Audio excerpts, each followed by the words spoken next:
Arnis, laro ng lahing matapang.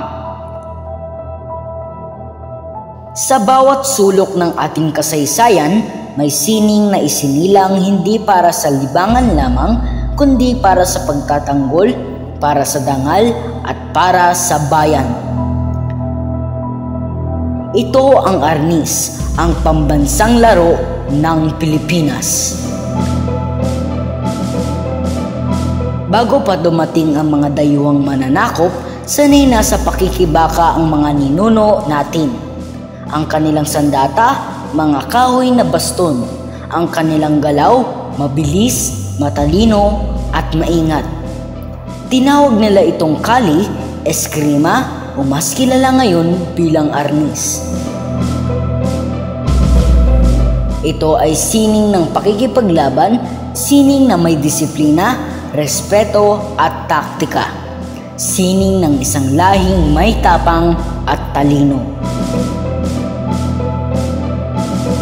Noong taong 2009, sa bisa ng Republic Act 9850, formal na kinilala ang Arnis bilang pambansang martial art at laro ng Pilipinas.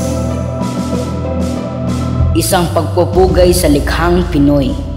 Isang paalala na ang ating kultura ay buhay, lumalaban at patuloy na ipinagmamalaki. Sa kasalukuyan, ang Arnis ay hindi lamang makikita sa mga paaralan at paligsahan. Ginagamit na rin ito sa mga pelikula maging sa Hollywood. Ang mga galaw ng Arnis, ginaya na ng mga bida ng action films. Isa na namang patunay na ang galing ng Pilipino ay hinahangaan sa buong mundo. Sa Arnis, hawak natin ang ating kasaysayan. Kasama ang bawat palo, bawat galaw, at bawat hakbang ay ang alaala ng lahing matatag, matapang, at malasakit. Ito ang ating laro. Ito ang ating sining at ito ang ating pagkakakilanlan.